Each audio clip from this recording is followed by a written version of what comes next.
जय संतोषी माँ। मैं एस्ट्रोनॉमर आपका स्वागत करता हूँ मेरे चैनल माय जन्म कुंडली पर। पिछली वीडियो में मैंने आप सभी को ये बताने का प्रयास किया था कि किस प्रकार हमारे द्वारा लिए गए निर्णय हमारे भविष्य की आने वाली योजनाओं को और हमारे भविष्य में आने वाले समय को किस प्रकार प्रभावित करती है, उसके बारे में मैंने आपको अपनी पिछली शॉर्ट्स में बताया था। अब मैं आपको एक और महत्वपूर्ण चीज बताने जा रहा हूं, वो ये है कि यदि आप ये समझकर बैठ जाते हैं कि जो कुंडली में लिखा हुआ है वही घटित होना है, उसके अलावा कुछ भी घटित नहीं होगा, तो ये सदा सर्वदा सर्वदा आधा अधूरा ज्ञान है।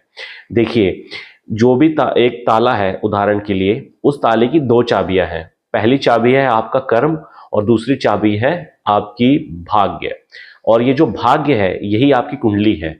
परंतु यदि आप कर्म नहीं करेंगे तो ये भाग्य आपका साथ नहीं देने वाला है, और यदि भाग्य का साथ नहीं मिलेगा तो आपका कोई भी कार्य कंप्लीट नहीं हो सकता है। तो यदि आप ये मान करके बैठ जाते हैं कि यदि आपकी कुंडली में इस समय या आने वाले समय में कोई धन योग या कोई अच्छा समय आने वाला है, तो उस अच्छे समय का प्रयोग आपको करना है, क्योंकि जो कर्म आपने पिछले जन्म में किए थे उस कर्म के अनुसार आपको ये जन्म प्राप्त हो गया है। जो जो ग्रहों की अवस्थाएं थी वो कुंडली में आपको मिल चुकी है।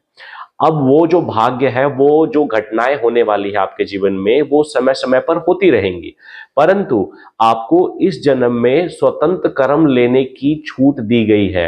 आप अपने कर्मों के द्वारा कोई भी स्वतंत्र नियम ले सकते हैं। यही बात भगवत गीता में भगवान श्री कृष्ण ने भी जब अर्जुन को उपदेश दिया था तो यही कहा था कि मनुष्य के पास अपने हाथ में उसका कर्म है। यदि वो कर्म ही नहीं करेगा तो उसे फल की प्राप्ति कैसे होगी। यदि आपकी कुंडली में धन लाभ का समय आ गया है और यदि आप कोई कार्य ही नहीं करेंगे तो आपको धन लाभ हो ही नहीं सकता, क्योंकि कोई भी चीज अपने आप आपके पास चलकर आने वाली नहीं है।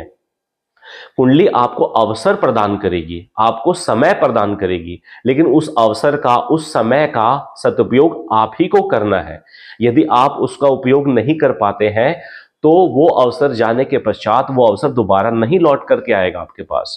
तो मैं आशा करता हूं कि आप केवल भाग्य के भरोसे ना रहें, बल्कि अपने कर्मों के द्वारा भी उस ताले की चाबी को ओपन करने का प्रयास करें जो भाग्य और कर्म दोनों के द्वारा ओपन होती है। जय संतोषी माँ।